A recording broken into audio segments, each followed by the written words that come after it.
우리가 지난주에 인류 최초의 살인사건을 살펴보았습니다. 가인이 아벨을 죽이게 되죠. 그래서 결국 아벨은요, 정말 짧은 생을 마감하게 됩니다. 여러분, 아벨의 이름의 그 뜻이 무엇인지 아십니까? 그 뜻은요, 허무라는 뜻입니다. 정말 아벨은요, 허무하게 생을 마감하고 말았습니다. 반면에 가인은요, 태어날 때부터 많은 기대를 안고 태어났고요, 그의 생은 길었습니다. 그리고 또한 그의 생은 화려했습니다. 4장 후반부를 보시면요, 가인의 족보가 나옵니다. 그 족보를 보면요, 그와 그의 후손들이 이 세상에 여러 가지 영향을 미친 사람들로 묘사가 됩니다. 물론 부정적인 영향도 많이 미치기도 했습니다만은 가인은 세상에서 잘 나가는 인생이었지만 반면 아벨은 마치 아침 안개와 같이 허무하게 사라진 인생이었다라고 생각할 수 있죠. 그런데 이것이 다가 아니죠. 눈에 보이는 사정이 다가 아니란 말입니다. 성경은요, 세상의 눈이 보지 못하는 다른 차원을 우리에게 알려줍니다. 신약 성경의 이 가인과 아벨 사건의 해석을 읽어보면요, 아벨은 비록 짧은 허무한 생을 살고 갔지만은 그 사람은 믿음의 사람으로 인정받는 인생이었다라고 평가합니다. 제가 히브리서 11장 4절 읽어드립니다. 믿음으로 아벨은 가인보다 더 나은 제사를 하나님께 드림으로 의로운 자라 하시는 증거를 얻었으니 하나님이 그 예물에 대하여 증언하심이라. 그가 죽었으나 그 믿음으로써 지금도 말하느니라. 한편 가인은요, 비록 화려한 인생을 살았지만 성경은 그를 화려하게 묘사하지 않습니다. 유다서 11절 제가 읽어드립니다. 화 있을진저 이 사람들이요 가인의 길에 행하였으며. 하나님 말씀에 순종하지 않는 일을 위해서 가인의 길에 행하는 사람이라고 말하고 있습니다. 요한일서 3장 12절 제가 읽어드립니다. 들어보십시오. 가인같이 하지 말라. 그는 악한 자에게 속하여 그 아우를 죽였으니 어떤 이유로 죽였느냐? 자기의 행위는 악하고 그의 아우의 행위는 의로움이라. 가인은 사람들이 보기에는 멋진 인생을 살았습니다. 하지만 하나님은 그의 인생을 악하다라고 평가합니다. 반면 아벨은요, 좀 허무하리만큼 짧은 인생을 살았습니다. 그렇지만 하나님은요, 그의 인생을 의롭다라고 평가합니다. 여러분, 혹시 지나온 내 인생 살펴보니까 남들 앞에 내세울 것이 왜 이렇게 없어? 라고 생각하면 낙심하는 분 있지 않습니까? 여러분, 혹시 다른 사람들은 굉장히 안정적인 노후를 살아가는데 나는 이게 뭐야? 라고 생각하는 분 있지 않습니까? 혹시 우리 중에 오늘도 나는 이 불공평한 세상을 살아가는데 라고 한탄하는 분 있지 않습니까? 여러분, 아벨을 생각해 보십시오. 아벨은요, 돌아볼 만한 지나온 인생 자체가 없었어요. 너무 일찍 죽었기 때문에. 아벨은요, 노후라는 걸 아예 살아보지도 못했어요. 그래서요, 세상이 공평한지 불공평한지 따져볼 수도 없었어요. 왜? 너무 일찍 죽었기 때문에 그렇습니다. 그래도 아벨은요, 하나님에게 믿음의 사람으로 평가를 받는다는 사실입니다. 여러분, 만약에 아벨이 하나님에게 믿음의 사람으로 평가받지 못했다면 그의 인생은 진짜 허무한 인생입니다. 그렇지만 아벨은 믿음의 사람으로 하나님께로부터 평가받았기에 그의 인생은 정말 값진 인생이 되었고 지금도 본이 되는 인생입니다. 그렇지만 가인은 그의 인생은, 그의 삶은 사람들이 보기에는, 세상의 눈으로 보기에는 정말 멋지고 화려했고 정말 대단했지만 빈 껍데기에 불과한 것이었습니다. 하나님은요, 아벨을 살인한 가인을 찾아옵니다. 꼭 마치 그의 아버지 아담이 범죄했을 때에 하나님이 먼저 찾아오신 것과 같이 그렇게 먼저 찾아가셨습니다. 하나님이 아담 찾아가실 때 뭐라고 말씀하셨죠? 네가 어디 있느냐라고 물었잖아요. 이와 똑같은 질문을 가인에게도 합니다. 네 아우 아벨이 어디 있느냐? 어디 있느냐? 하나님이 아벨 어디인지 몰라서 묻는 질문이 아니죠. 하나님은 가인에게도 기회를 주시는 거예요. 그의 아버지 아담에게도 하나님이 기회 주셨듯이 네 아우 아벨이 어디 있느냐라는 이 질문은 가인에게 회개의 기회를 주시는 하나님의 질문입니다. 가인아, 너 이대로 살면 진짜로 허무한 인생 되는 거잖아. 네 인생이 아무리 멋지고 화려해 보여도 그 속내는 빈 껍데기에 불과하잖아. 너 믿음의 사람으로 평가받아야 되지 않겠냐? 여러분, 가인이 이 시점에서 하나님께로부터 믿음의 사람으로 평가받기 위해서 뭘 해야 됩니까? 지금 이 순간 자기가 무슨 짓 했는지 알아야 돼요. 그리고 그것을 시인하고 하나님께로 돌아와야 됩니다. 회개해야 하는 거예요. 그런데 가인은 그렇게 하지 않지요. 오히려 가인은요, 하나님께 거짓말해요. 내가 알지 못하나이다. 하나님의 질문, 동생 어디 있느냐를 묻는 것, 그것은 동생 어디 있냐를 묻는 게 아니잖아요. 사실은 인간과 인간 사이에 마땅히 행해져야 할 그 일이 무너졌음을 이야기하는 거예요. 무슨 말인가요? 네가 있어야 할 그 자리가 어디 있냐, 네 동생이 있어야 할 그 자리가 어디 있냐. 이게 뭐냐면 인간과 인간 사이에 마땅한 관계가 제대로 지켜지고 있느냐, 네 아우 사이에서. 이거 묻는 겁니다. 인간과 인간 사이에 서로를 지키고자 하는 그런 아름다운 관계가 네 아우 사이에 그대로 있느냐, 이거 물어보는 거예요. 서로를 지키는 것이 내가 너에게 준 임무잖아. 서로를 지키는 것이 내가 너에게 준 책무잖아. 책임이잖아. 이거 물어보는 질문이에요. 꼭 마치 하나님께서 하와를 만드셔서 아담에게 데리고 와서 둘이 하나 되게 한 것 같은 그런 인간과 인간 사이의 관계가 너 안에 이대로 있느냐라고 물어보는 거예요. 그런데 가인이 무슨 말을 합니까? 내가 내 아우를 지키는 자입니까? 여러분, 여기서 지킨다라는 이 동사가요, 책임을 의미하는 단어로 쓰입니다. 사명을 뜻하는 그런 동사로 쓰여요. 이 같은 단어가요, 2장 15절에도 나와요. 경작하며 지키다라는 것이었어요. 여러분 기억하실 거예요. 이 두 개의 동사 중에 지키다라는 말이 나오는데 우리 그때는 경작함이 무엇인지를 살펴봤습니다. 이게 뭐냐면 아담이 에덴 동산에서 꼭 마치 제사장으로서 에덴 성전을 섬기는 것, 그리고 하나님의 말씀을 지키는 이 임무, 이 사명을 말할 때에 창세기 2장에서 이걸 썼던 것입니다. 이 같은 단어가 또 3장 24절에도 사용돼요. 이게 뭐냐면요, 그룹들이 에덴 동산에서 반드시 해야 할 사명을 나타낼 때 이 단어가 쓰입니다. 여러분 기억하시죠? 아담과 하와가 결국 에덴에서 쫓겨납니다. 그리고 나서 그룹들이 생명나무에 향하는 그 길을 지키는 책임이 주어집니다. 이때 생명나무를 지키는 그 책임을 말할 때에 지킨다라는 말이 쓰입니다. 그래서 이 가인이요, 내가 내 아우를 지키는 자입니까? 라는 이 대답은요, 내가 내 아우를 책임지는 자입니까? 라고 하나님께 되묻는 거예요. 내가 왜 내 아우를 보호해야 합니까? 나는 그런 거 없습니다. 라고 말하는 거예요.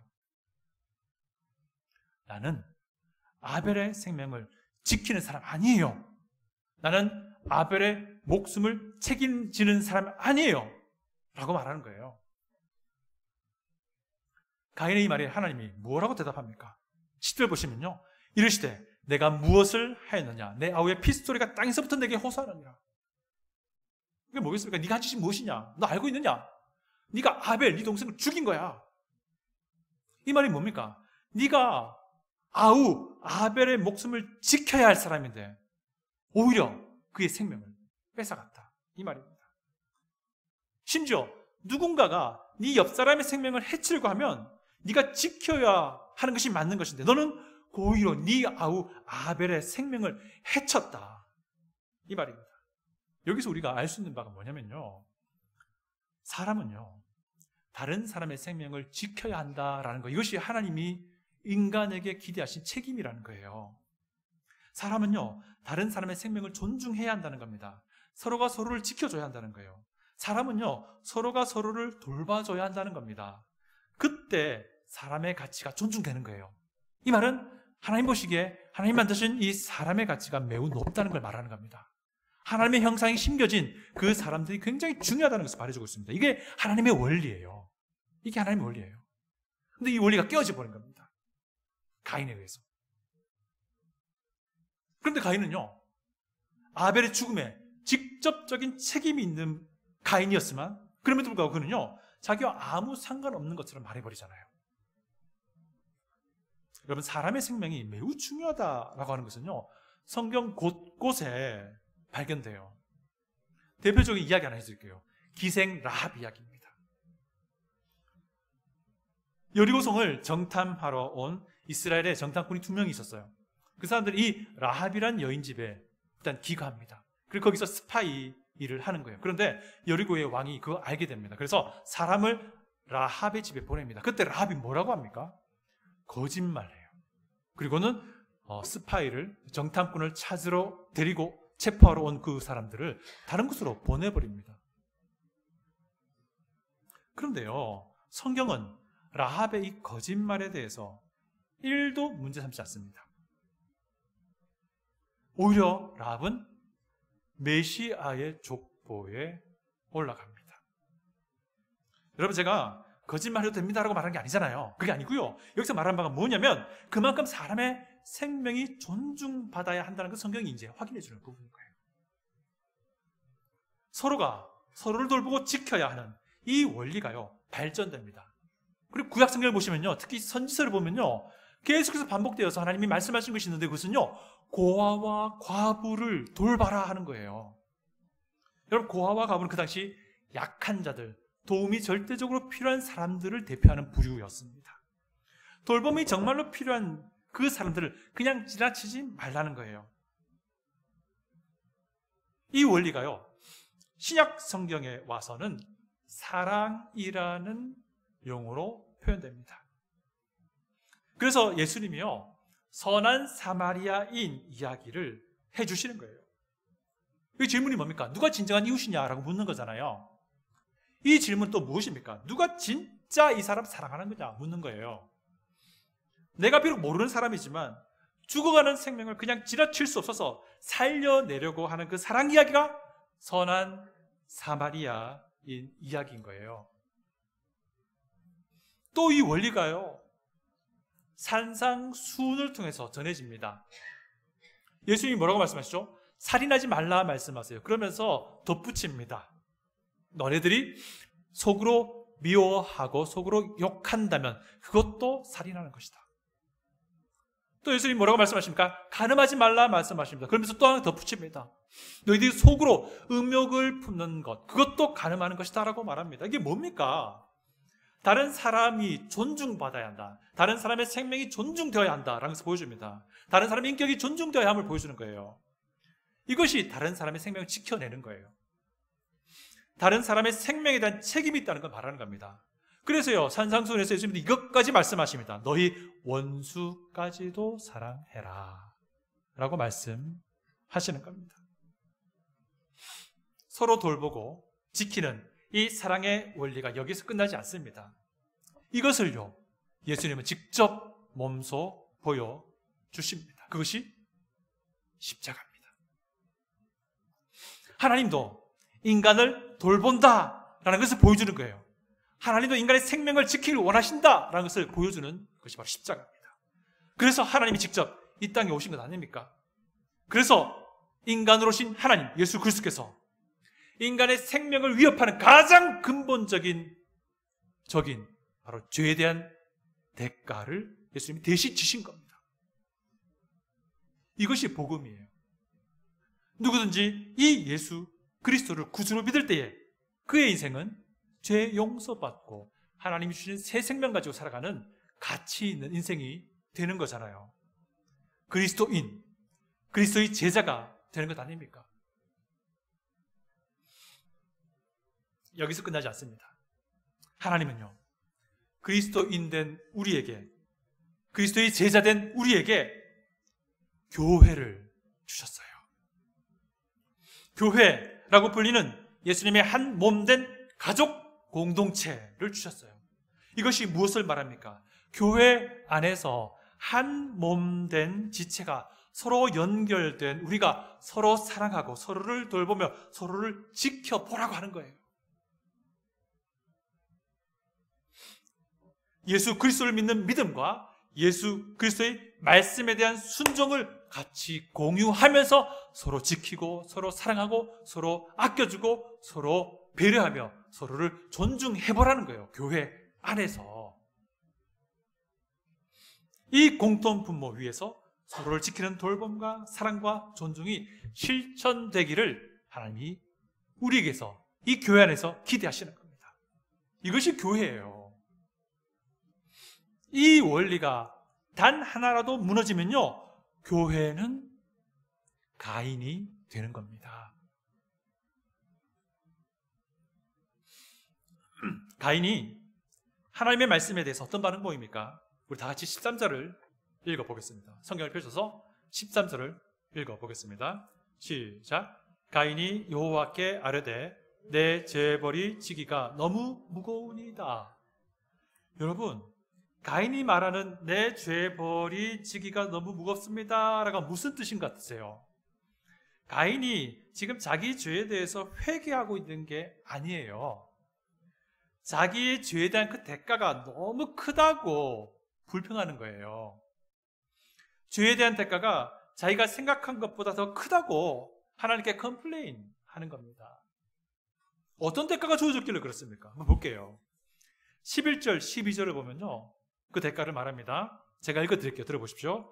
땅이 그 입을 벌려 내 손에서부터 내 아우의 피를 받았은즉 내가 땅에서 저주를 받으리니 내가 밭을 갈아도 땅이 다시는 그 효력을 내게 주지 아니할 것이요 너는 땅에서 피하이며 유리하는 자가 되리라. 가인은 직업이 뭐죠? 농부입니다. 농부. 이 농사를 지어도 땅에서 소출을 얻을 수 없다는, 그게 가인에 대한 죄의 대가였어요. 그런데요, 가인에게 주어진 이 형벌은요, 이 창세기의 첫 번째 독자였던 출애굽 이스라엘 백성의 기준에 의하면 중징계가 아니에요. 이미 출애굽 이스라엘 백성에게는요, 피 흘린 대가는 피 흘림으로 대신해야 한다는 것이 알려져 있었어요. 그러니까 출애굽 이스라엘 백성의 입장에서는요, 가인을 읽을 때 가인의 죄는 죽어야 할 죄였어요. 그런데 오히려 죽음을 면했잖아요. 그러니 기존보다 약한 형벌인 거예요. 그런데도 가인은 농사의 소출을 얻을 수 없다는 그 징계가 너무 크다고 불평하고 있는 거예요. 출애굽 이스라엘 백성의 입장에서는 가인은 이상한 사람인 거예요. 더군다나 가인은 정말 이기적인 모습을 보입니다. 아벨의 생명은 아끼지 않았는데 자기 생명은 아까워하는 그런 이기적인 사람을 보입니다. 14절 제가 읽어드립니다. 주께서 오늘 이 지면에서 나를 쫓아내시온즉 내가 주의 낯을 배웁지 못하리니 내가 땅에서 피하며 유리하는 자가 될지라. 무릇 나를 만나는 자마다 나를 죽이겠나이다. 가인은 알았어요.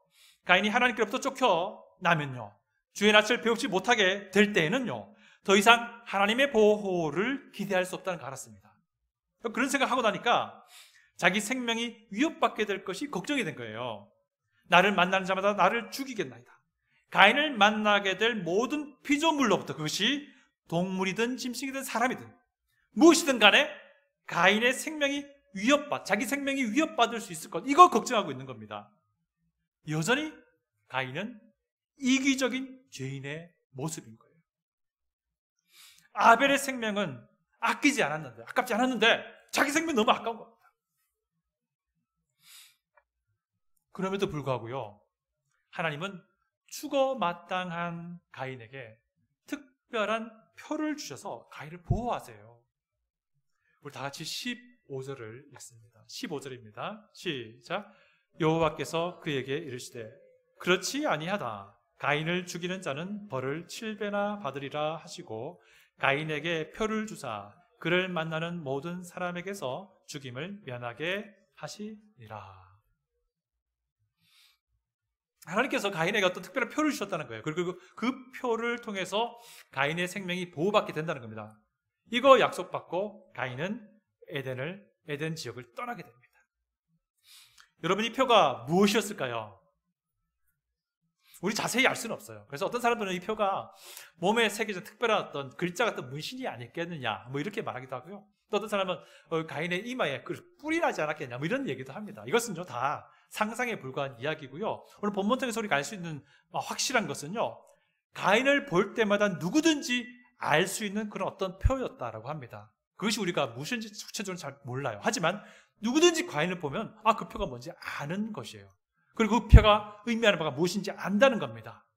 여러분, 과연 가인을 보는 그 사람들이 가인에게서 무엇을 알았을까요?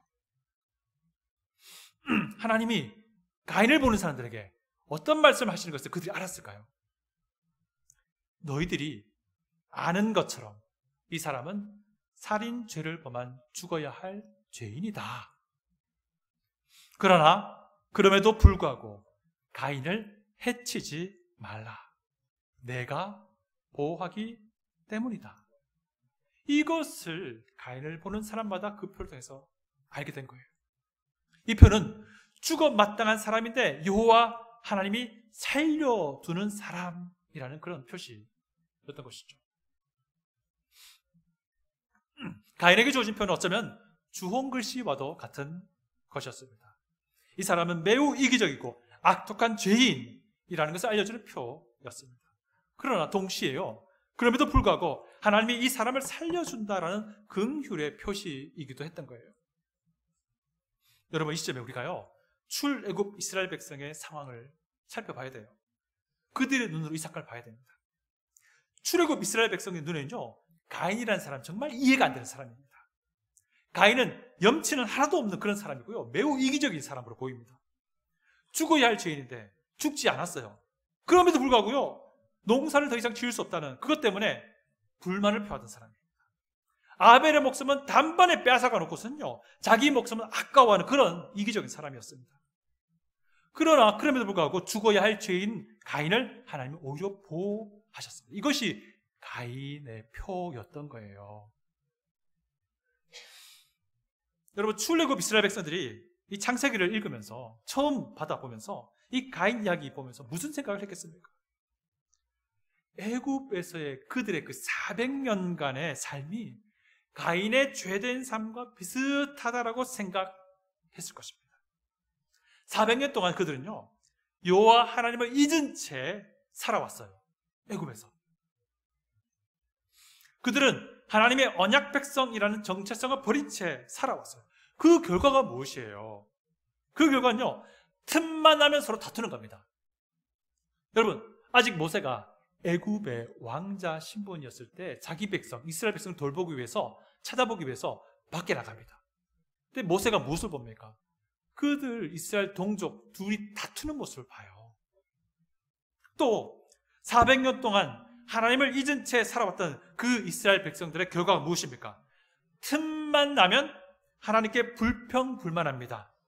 여러분, 출애굽 그때 시내산에서, 광야에서 이스라엘 백성들의 삶을 한마디로 말하면 불평불만이에요.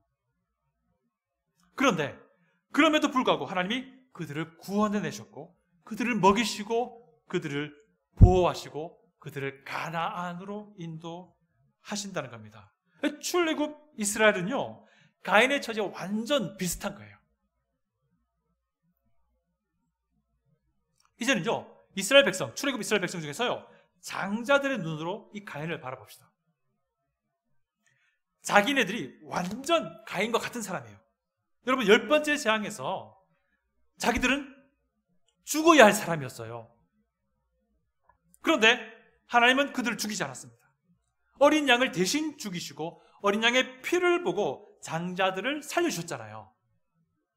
그래서 이스라엘의 장자들은요, 가인을 볼 때마다 자기 자신을 보는 겁니다.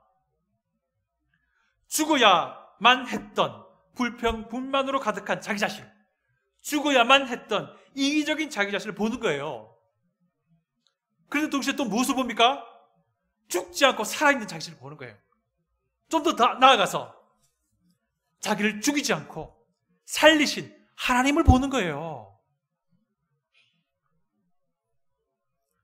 가인에게 있어서 가인의 표는요, 죽어야 할 죄인임을 알려주는 표였습니다. 그럼에도 불구하고 또한 동시에 하나님이 가인을 보호하신다라는 표였습니다. 출애굽 이스라엘 백성에게 있어서 가인의 표는요, 그들도 죽어야 할 죄인임을 알려주는 표였습니다. 그러나 동시에 그럼에도 불구하고 하나님이 이스라엘 백성을 보호하고 계신다는 그런 표였습니다. 여러분, 이거 내 거 아닙니까? 이거 내 것 아닙니까? 우리 그리스도인에게도요, 가인의 표와 같은 표가 있습니다. 나는 죽어야 할 죄인인데 하나님이 나를 돌보시고 하나님이 나를 살리셨다 라는 것입니다. 이게 십자가입니다. 저는 이것을 십자가의 표라고 부르고 싶습니다. 십자가의 표는요, 우리의 죄를 보여줍니다. 예수 그리스도께서 우리의 죄에 대한 대가를 대신 짊어지셨기 때문입니다. 십자가의 표는요, 그래도 살려주시는 하나님의 긍휼을 보여줍니다. 우리를 돌보시고 우리를 지키시고 우리를 살리시려고 예수님은 불평불만하지 않고 매우 이타적으로 자기 자신의 생명을 내어 주신 것입니다. 그래서 죽어야 할 내가 죽지 않고 지금 살아 있는 것입니다. 여러분, 우리가요, 이 십자가의 표를요, 그 의미를 진짜 제대로 알면요, 불평, 불만이란 것이 우리 안에 서 있을 자리가 없습니다. 여러분, 죽어야 할 내가 죽지 않고 지금 살아있다는 것, 죽어야 할 내가 죽지 않고 오히려 영원한 생명을 얻었다는 것을 우리가 제대로 알면요, 세상은 불공평하게 돌아가지만 하나님은 내게 매우 공평하시다는 것을 알게 될 것입니다. 그러면요, 여전히 불공평한 세상이 내게 아무런 문제가 안 돼요. 여러분,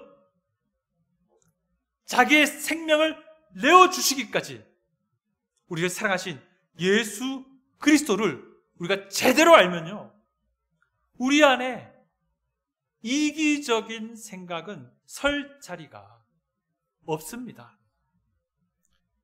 여러분, 이 세상에서 내가 어떤 상황에 처해 있다 할지라도 감사하게 되는 거죠.